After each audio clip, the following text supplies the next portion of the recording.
Hello, my name is Kemal Köse Mehmetoğlu from Hacettepe University, Department of Pathology. So we will be launching a new video series called HacettepePathology.com, means a case of the month, and we will be presenting an interesting case each month. Now I'm going to present a very fascinating case. It's so rare. It's challenging for surgical pathologists, and it's again a phenomenal entity. So this is a 10-year-old male with a 2 months duration tumor, just 2 centimeter tumor in the scalp. So what we see here is we have an ulceration, as you see, and the tumor is it's a well delineated mass just located intradermal. And we have the most interesting or maybe diagnostic feature of this tumor is that we have these microcystic or loosening areas. So when we come closer, it's composed of spindle cells. Actually, they are bland spindle cells, just resembling what they call fibroblast culture like media, okay? And when we see those loosening areas or microcystic areas, we can appreciate that they're extravasated erythrocytes.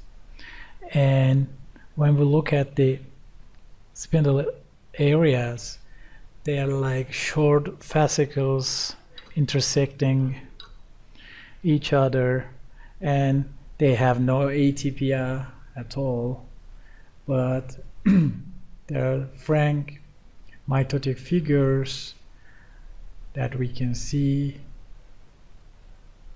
Now I'm going to I try to show you some mitotic figures.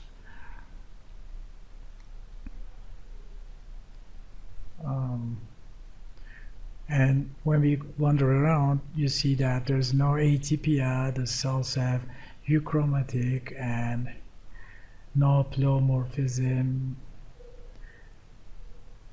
And here we go. We have one mitosis here.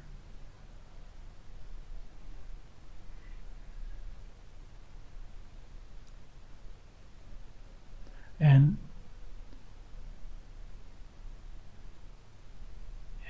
here's another one here, and this explains the fast-growing nature of this tumor. And I hope everyone already got the diagnosis. The interesting part of this diagnosis nodular fasciitis, and the interesting part is in a location in the dermis and in a young boy.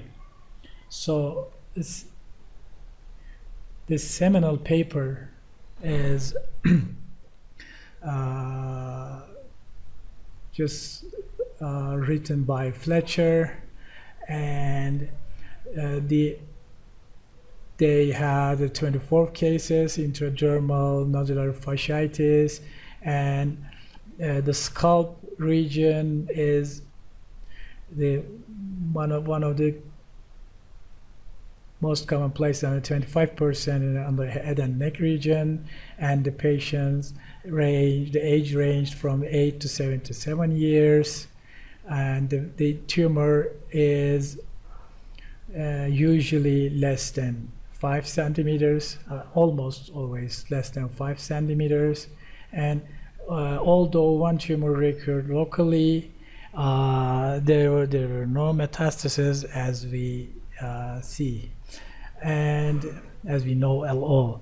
So this was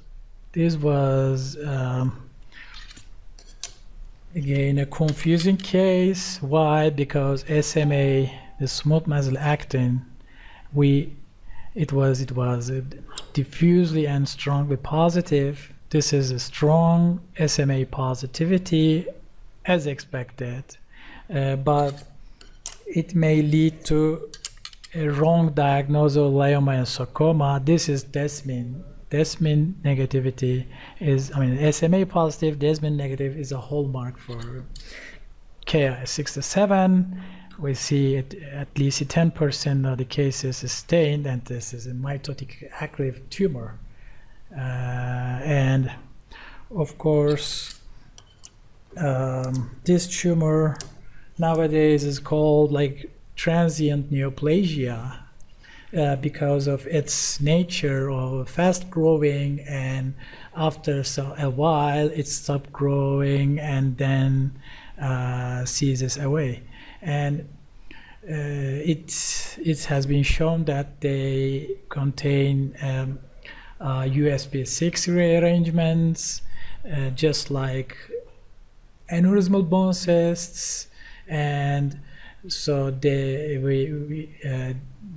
proposed that these two tumors, like nodular fasciitis and aneurysmal bone cysts of bone, share similar genetic events. And thank you very much for listening to me. Please subscribe to our video channel to follow our fascinating, interesting cases of our department. Thank you very much.